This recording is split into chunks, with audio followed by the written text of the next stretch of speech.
Hello, my friends. Happy Monday afternoon. This is going to be a collaborative live. I am going to see if I can get Cate Barry in here, and we are going to be LGBTQ visibility in the wedding industry. There she is.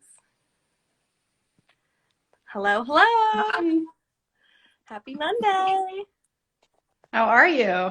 Very good. Thanks for joining me. You made it on.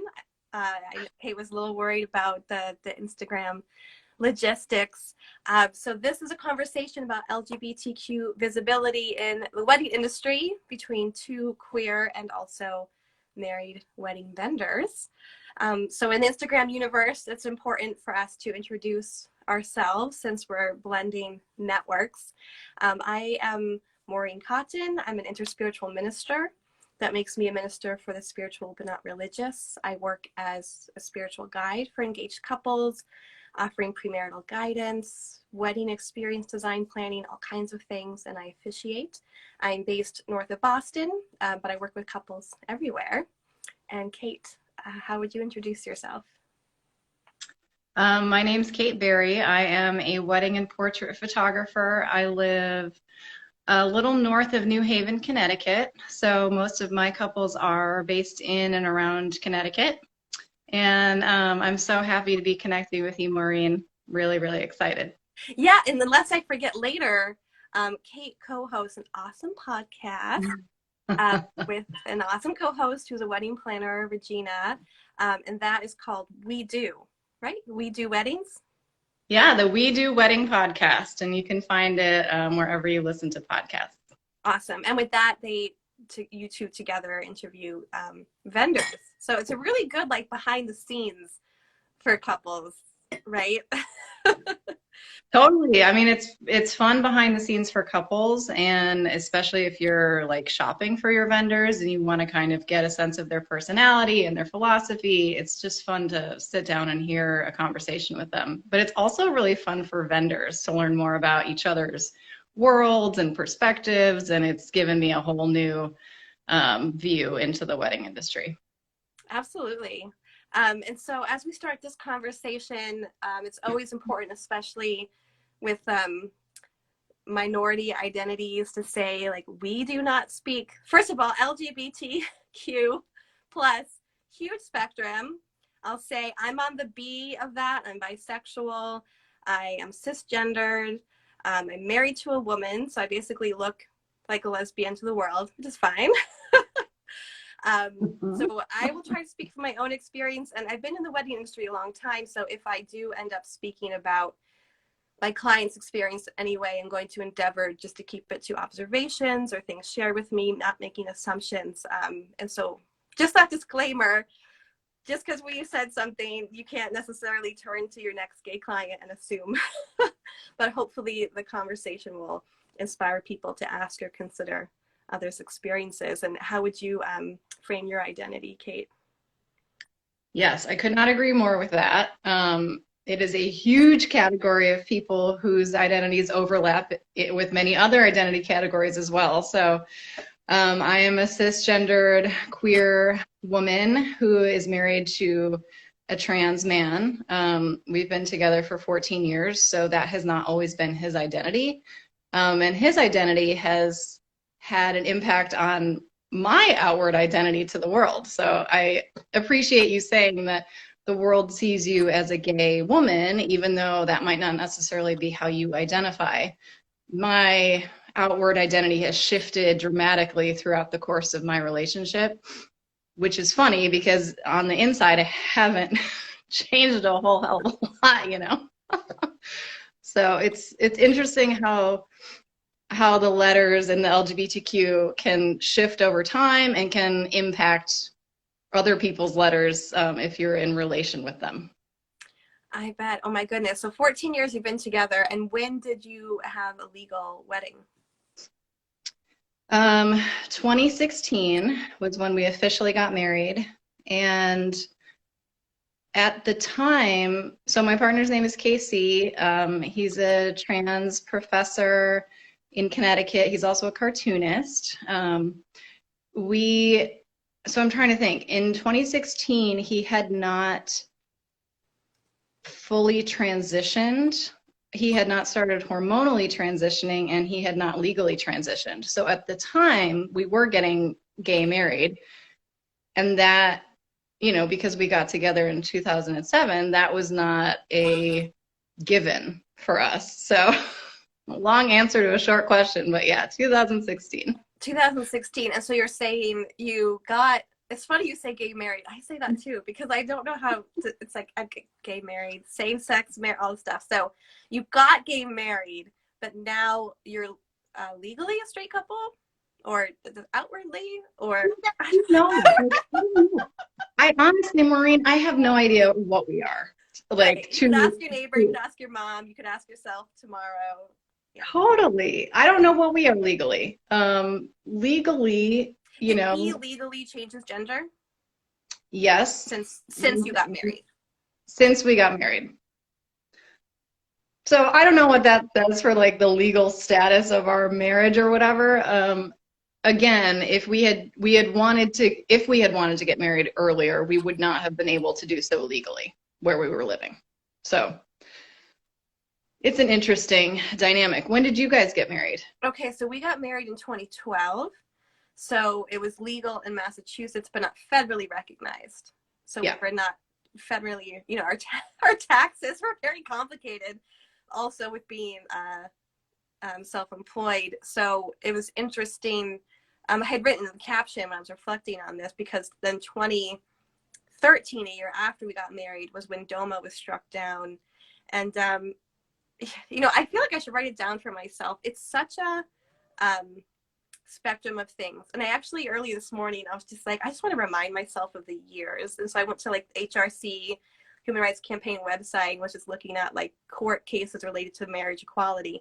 Something that blew my mind was that 2000, they listed the first one as a case called Lawrence versus Texas in 2003, which struck down sodomy laws that were still active in 13 states. You could literally be criminalized for being in a same-sex relationship or having same-sex. That's the year I graduated high school. Like, that is insane to me.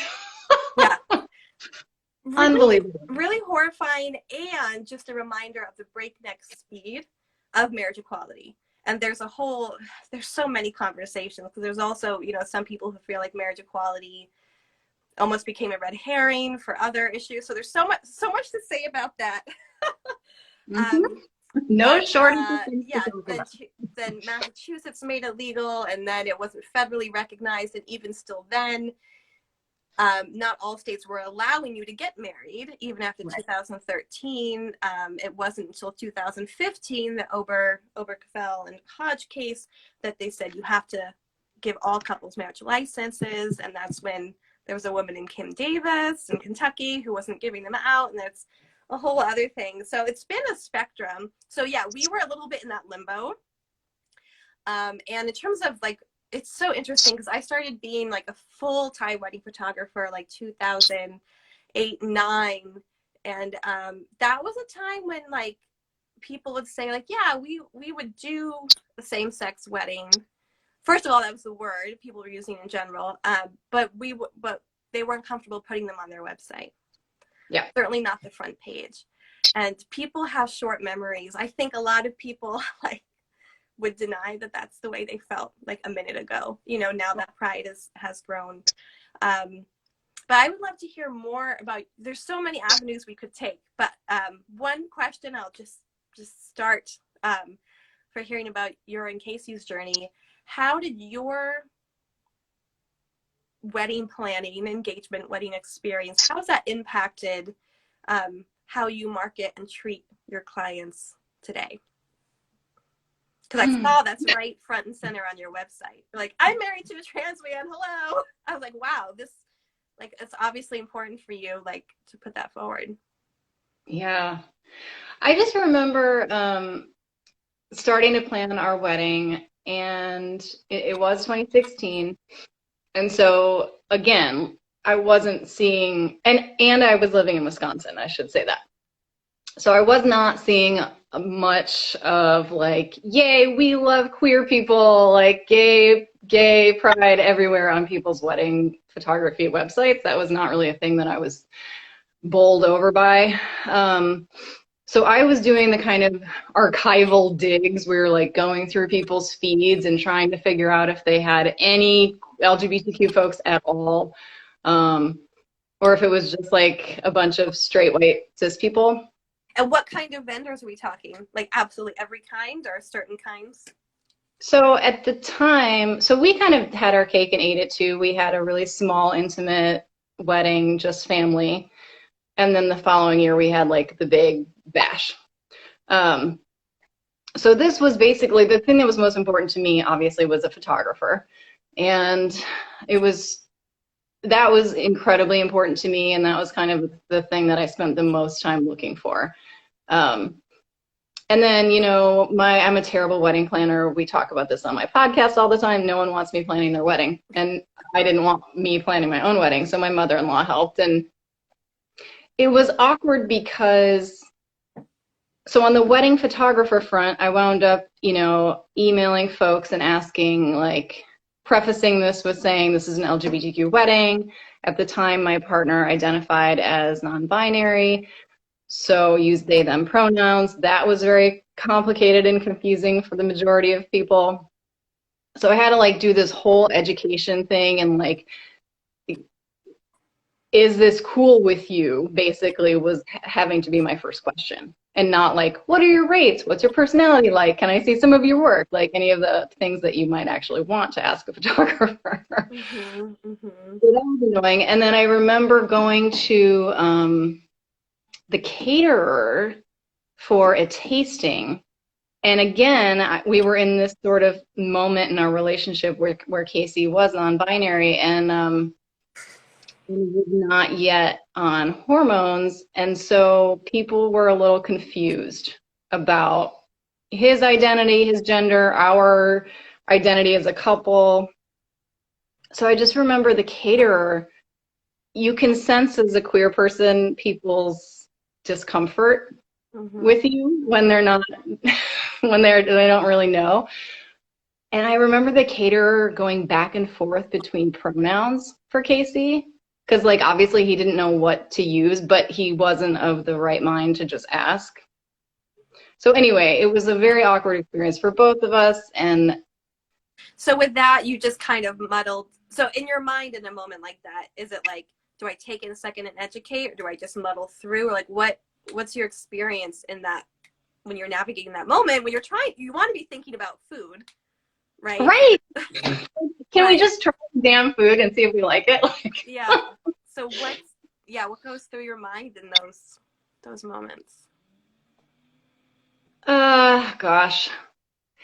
You know, it was a strange time. It was a really strange part of our journey and one I'm really grateful for, but it was very complicated because at the time, 2016, 2017, they, them as a pronoun hadn't really become like that well known in the general straight cis population. So it felt like every time I wanted to bring up my partner in a conversation, I had to either play like the avoid the pronouns dance or so just say KC 5 million times, which is super awkward and obviously weird. Or I had to like take a moment and do the whole education thing while hiding my own anxiety that the person wasn't going to be an asshole, you know? And anyway, so it was a whole thing. Long story short, to answer your original question, the experience of going through all of these different iterations of KC's gender identity, of our relational identity, my own sexual orientation, whatever, and then planning a wedding, made me realize, like, oh my God, queer people have to do all of these extra steps in order to pay people money to do a service for them in an industry that is like very full of itself and has no problem charging lots of money. And not only that, but your wedding is an incredibly intimate and vulnerable experience in your life. And your relationship is a really vulnerable site. And there is this component, this aspect to photography specifically that has to do with being seen. And I realized we had a wonderful photographer, thank God. We had a really, really excellent experience. And that experience of being seen by her actually was the catalyst for Casey to make the decision to start hormone therapy. So it was like such a profound experience for him. And then it, like, the realization of how profound that was is the thing that got me into wedding photography. It's what projected me into the thing that I do now. So it's like, okay, yeah. Okay. Wow. Okay. Yeah. And I have been a wedding photographer for 15 years. I'm very aware. I'm actually watching a friend that I met at a photo workshop with Jess Dugan, a queer photographer who photographs the queer community, is here. So many of us are so aware of the gaze and being seen and the transformation of that and all of it. Is there more, and maybe I should do a live with Casey sometimes too. So, but speaking on his behalf, you say a little bit more about that, the experience of being seen by that photographer or seeing the photographs helped him move or make a decision about, can you say more? It's so rich. Yeah, photography is so interesting and it's so magical. So I think, and yes, we should do another one with him. I think that at that time, using they, them pronouns, kind of in this in-between, where for a lot of people that is their identity. But for KC, it was sort of an along the way step of his gender journey.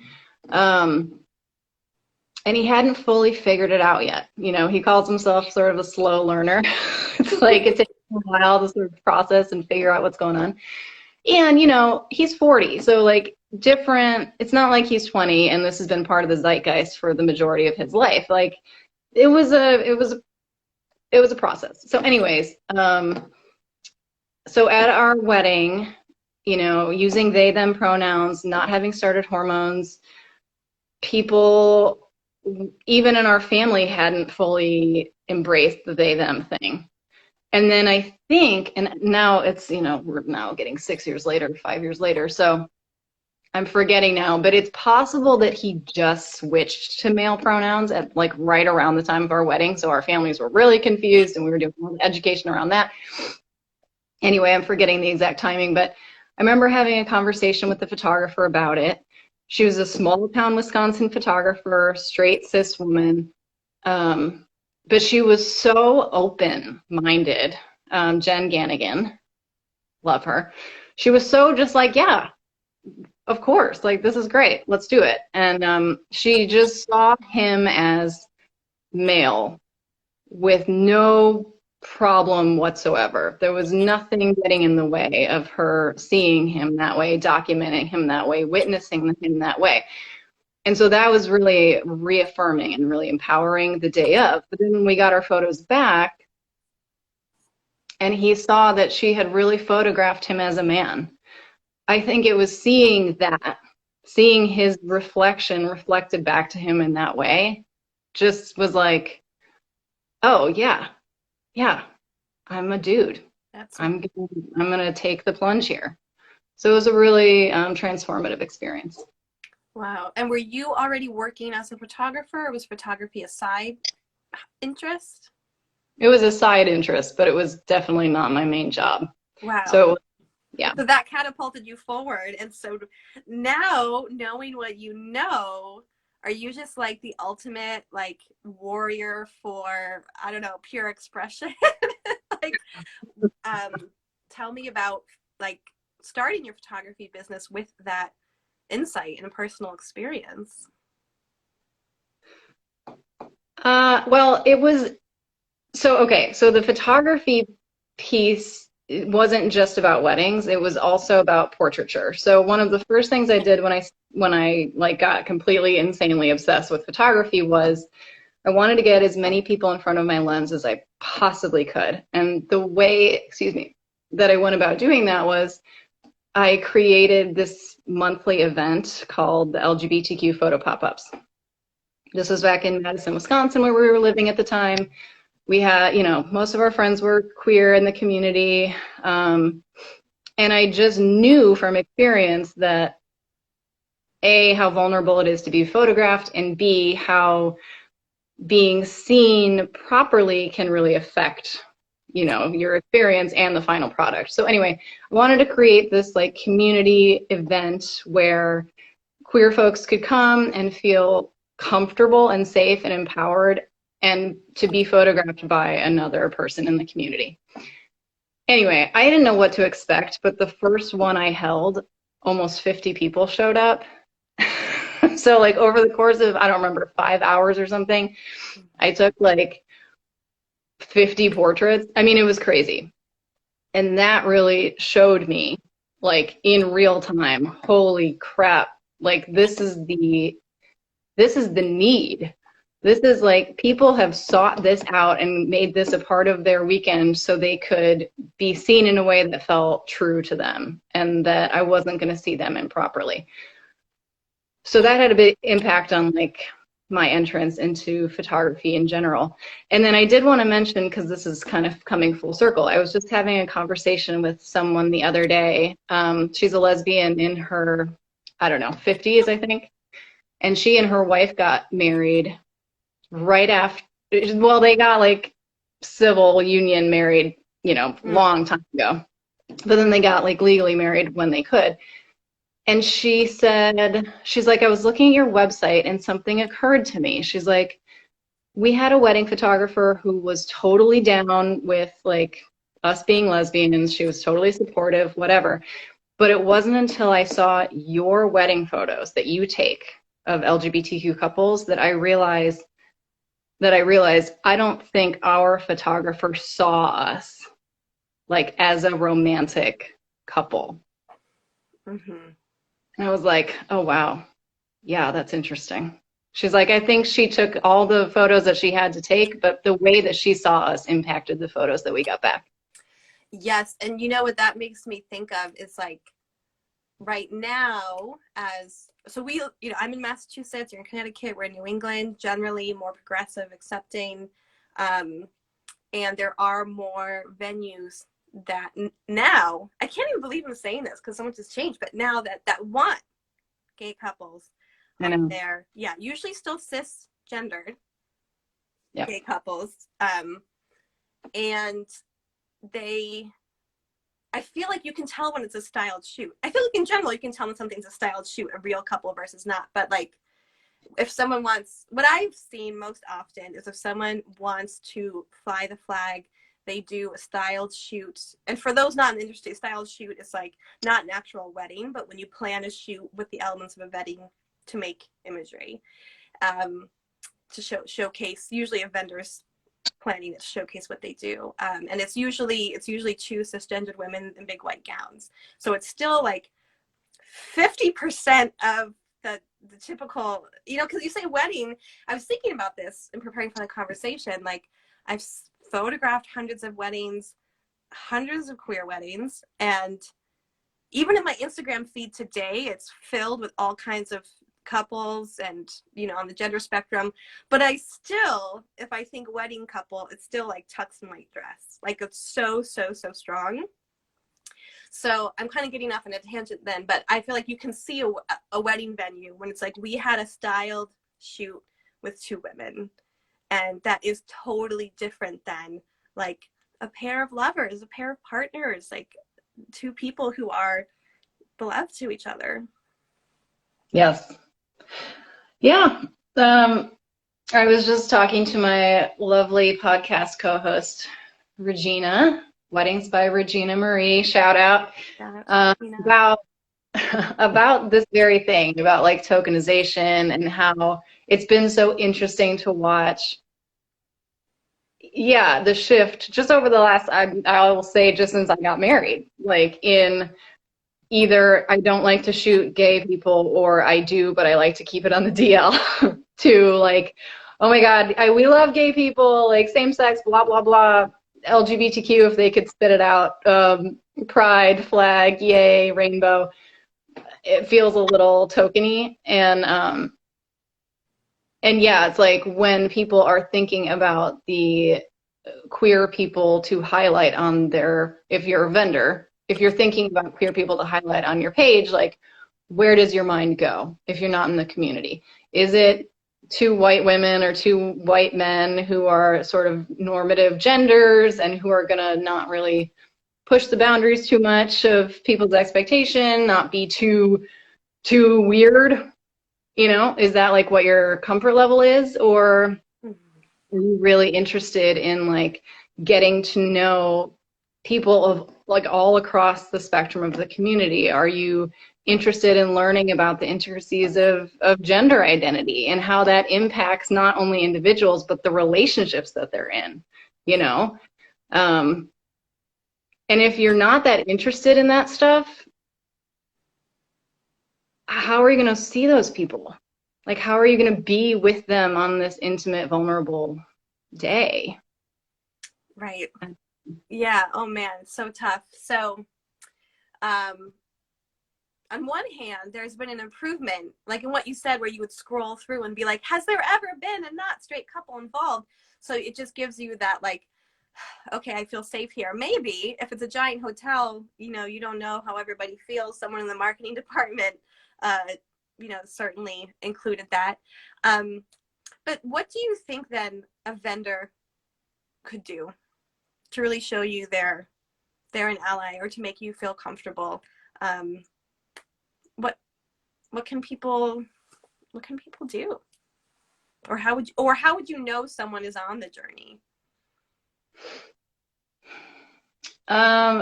Such a good question. I mean, my lovely friend Regina and I were just having a similar conversation, and I think that this is worthy of a broader conversation about like underrepresented groups in general, because I mean, we are two white women having this conversation, so Yep. just putting it out there, naming the obvious. But I think that a lot of times those of us who feel the push to be really inclusive and to show that our work, that we are really, really in love with working with all different kinds of people, I think we can forget that sometimes it takes more effort to you know, it's one thing to put like a queer couple on your website. It's another thing to like have friends in the community and have hard conversations with the people in your life and be curious about gender and pronouns, and you know, just have like a general curiosity about things that don't necessarily reflect your own experience. To me, that's what it comes down to. So I guess when I see, you know, straight photographers with tons of queer photos on their website, I get curious and I get excited, but I'm also like, huh, it's like, I want to know more. Like, do you have family in the community? Do you have like a lot of friends in the community? Or is this just like a business decision that you've made because it's like kind of trendy right now? I just get a little curious about it. And I think probably any marginalized group feels that way too. Yeah, absolutely. And it's really interesting. I want to give a shout out to Altered. Do you know Altered PDX? They're a group of vendors who are very progressive and have a lot of great conversations about inclusivity. And I went to a workshop on anti-racism in the wedding industry. And when I saw that workshop, I was just like, yes, I have to be there. And I shared about it in like multiple wedding forums and online and stuff. And it was interesting to me that more people weren't interested, that more people didn't see like this is a topic to educate ourselves on and to be a journey on. So, and on that case, I'm on, and like if we're talking about race, like I'm a white person, so I'm the privileged side of it. If we're talking about queerness, I'm a queer person, though I'm straight passing. That's another conversation we can have. So it's interesting to see like when people aren't interested in the journey, and that people don't know it's a journey. Because I actually was talking to a woman who I had a great relationship with. She did marketing for a company that owns multiple venues, and she mentioned that one of the owners was a lesbian and recently got married. And I was like, oh, do you think she would be comfortable with you guys like putting that on the blog? Like people love that. And she's like, oh, I don't know, I didn't think to ask her, but you know, basically just like the queer version of colorblind. Like all couples are the same, so we just market whatever. And I was like, and it was interesting too, because I feel like I wanted to say to her, like, actually, it really means a lot. Because especially if it's a big company, and like I was saying, it's one thing if you see a queer couple, but it's like, hey, here's our owner on her wedding day, like with her wife. Like, how moving would that be? And I wanted to share that with her, but she actually wasn't even giving me any conversation in the space to share that. I was like, wow, you're talking to me.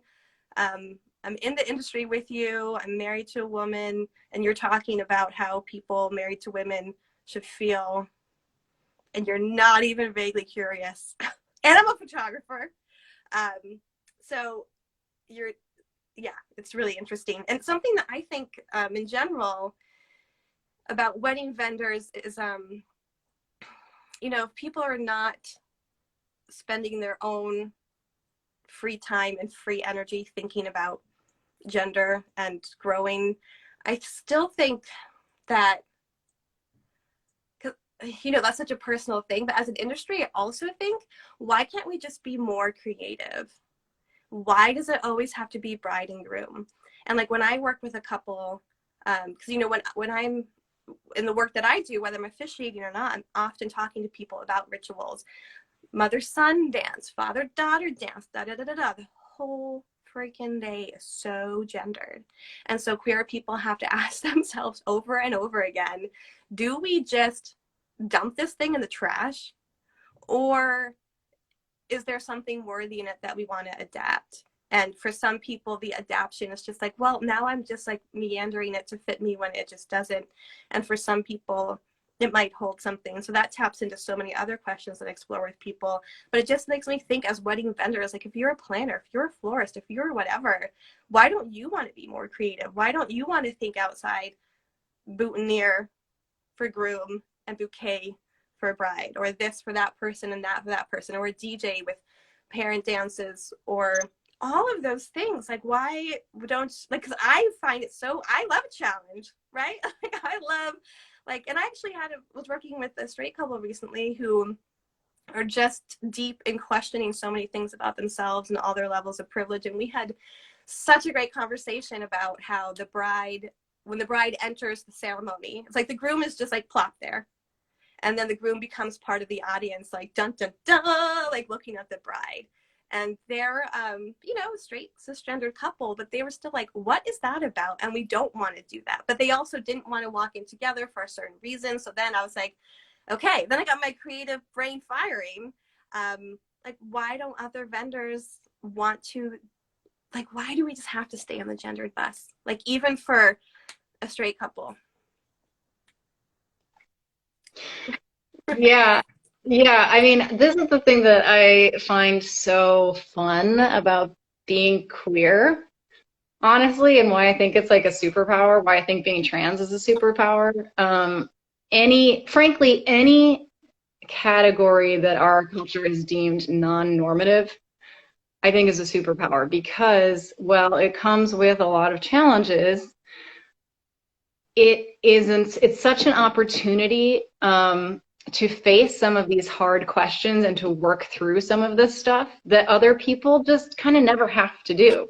And so to your point, it's like if a queer couple is planning their wedding, especially if there's someone, well, in general, anyone in the LGBTQ community planning their wedding has to really go through and consider all of those traditions that most people take for granted, because they might not work for them. It might just not make any sense for them. Or if it does make sense to them, it might not make sense to their family. Or it's a series of discernments and deciding what's worth it to them and what works and what doesn't. I think a lot of times straight cis couples, they don't have to do that same level of deep work and deep critical thinking. And sometimes to their detriment, to your point. Like that's where the good, juicy stuff is.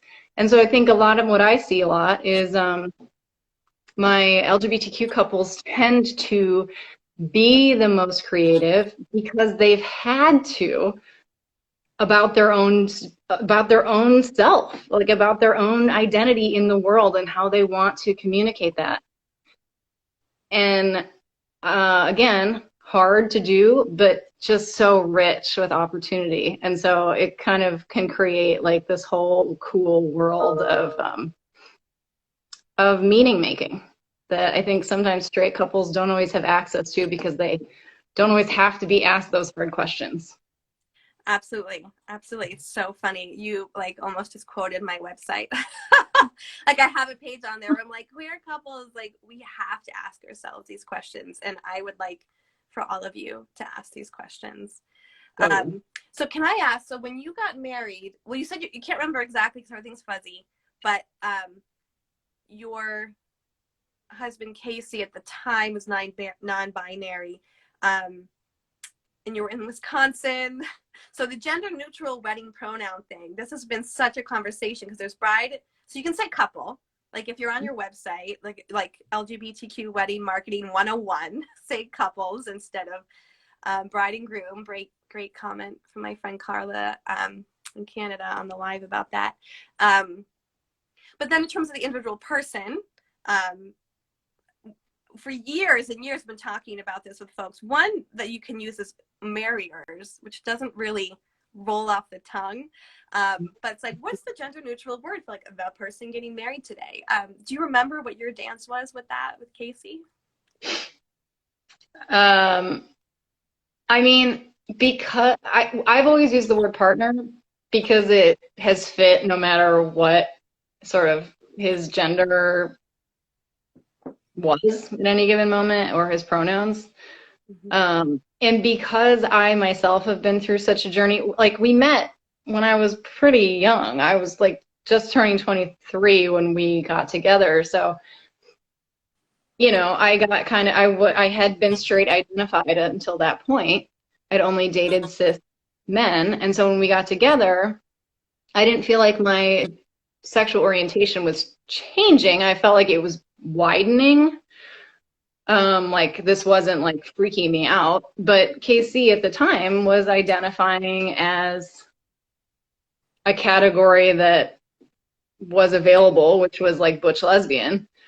So by getting into that relationship, I became a de facto lesbian to the world. That never fit for me, but it was like, oh, whatever, you know, call me whatever you want. And then as he sort of shifted to non-binary, then that caused a lot of confusion from the world about like, well, what the hell does that make me? And then again, as transitioning into using male pronouns and identifying as a man, woo, that was an interesting journey for me because now I had gone from being perceived as a straight woman to being perceived as a lesbian, to being perceived as no one really knew what the hell I was, to now being perceived as a straight woman again. And let me tell you, that was like weirdly a social demotion because after years of being perceived as a lesbian in a lesbian relationship, you know, we live in a patriarchal society, so, but when it's two women in a relationship, they are viewed as equal by men. So I got very used to being perceived as an equal partner in a relationship. When Casey started hormone therapy and started passing as male in the world, I was relegated to the spot of a straight woman in a relationship with a man. And all of a sudden, like, men weren't talking to me anymore. They were like talking to me through him, or they were talking about me when I was standing right there. It was like such a mind. You are blowing my mind in a painful way. Oh my God. remember your question, Maureen, but it was such a freaking trip. So it's been a journey. But anyway, I've always referred to him as my partner because that's the only thing that's ever felt true to us. Mm-hmm. So it felt weird calling him my girlfriend back in the day, and it feels weird, honestly, calling him my husband now because that doesn't really fit our relationship. But I'm not going to correct people. Yeah. Oh gosh. Okay. So you just said something that blew my mind. But just to wrap up the gender piece. So if you went in to buy a cake or something and it said bride's name and groom's name, did you cross them out and just write partner and partner, or did you put Casey and groom, or what did you do? Oh God. So the Throw real up in your hand a little bit. I know, like the real answer that I'm not proud of is that my mother-in-law dealt with a lot of that. Thank you, mother-in-law. Thank you, Casey's mom. Oh my God. So Well, honestly, that's a good way to deal though when you're experiencing a lot of stress. Yeah. but yeah, I think in any situation that I was in charge of, I would cross out and use partners. And so that's why in any of my stuff with couples, even if a couple is straight and cis, I am not making assumptions about like their gender roles or their feelings about their gender. I mean, I just don't make those assumptions about people because it's just been so blatant in my life that like making assumptions just never leads you anyplace good, and that you could be missing out on like the good stuff. So I just use partners.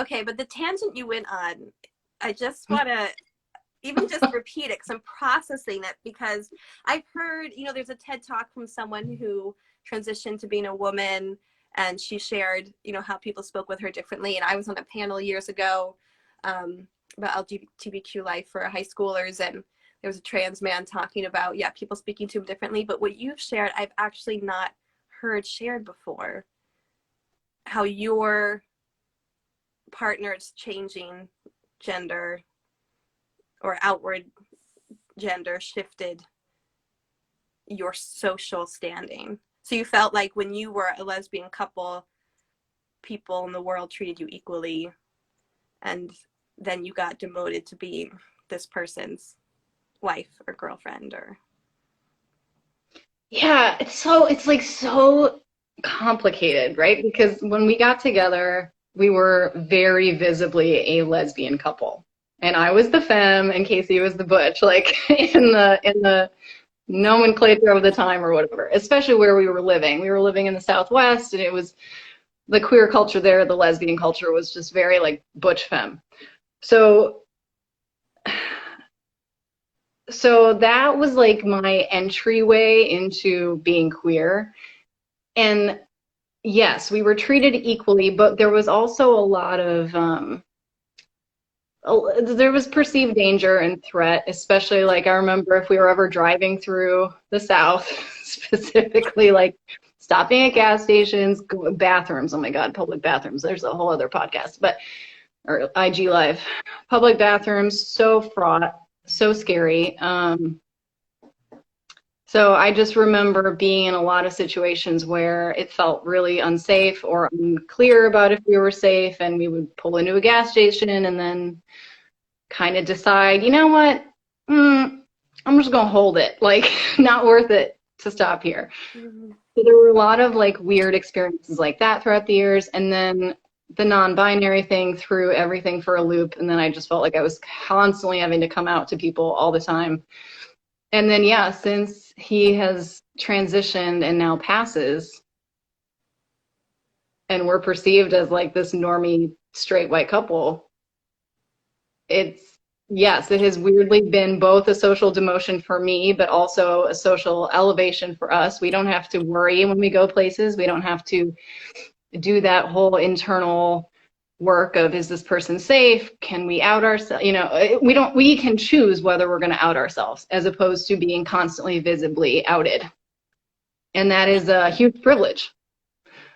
And it's also a mind bender. Oh my gosh. Thank you so much for sharing.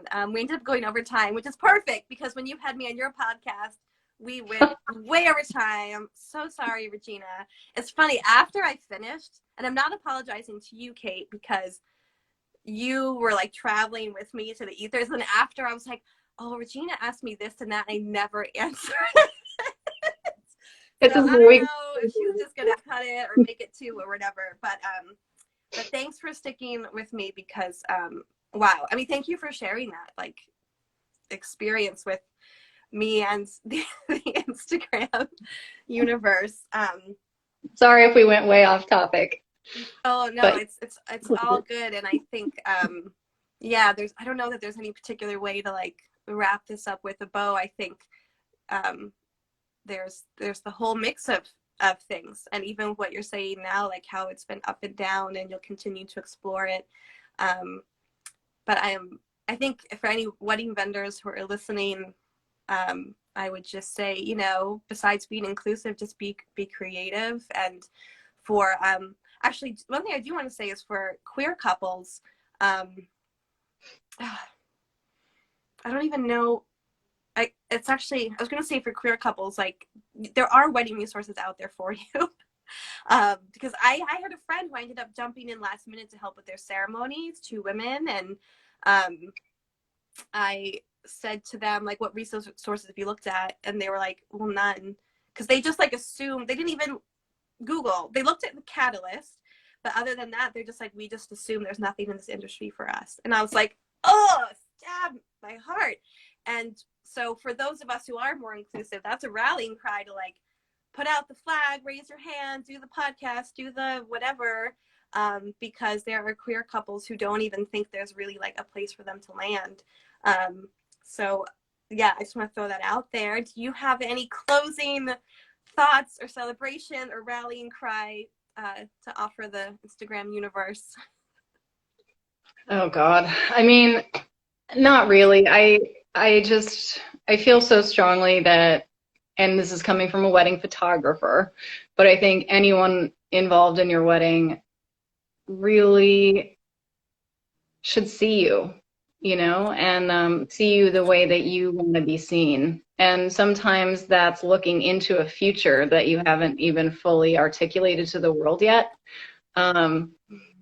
But just to make sure that you're not making any sacrifices when it comes to who you're including on that day. And no matter what category of human you fall into, or sort of fall down the side of, or don't quite fit into, or whatever, know that there are those of us out here who are really invested and in love with making sure that you feel that way, you know. That's all I have to say. Beautiful. We'll end right on that. Thank you so much, Cate, for your time and for your insight. Thanks, Maureen. It's so nice getting to spend some time with you. You too. Talk to you soon. Bye. Bye. Bye, everybody. Bye.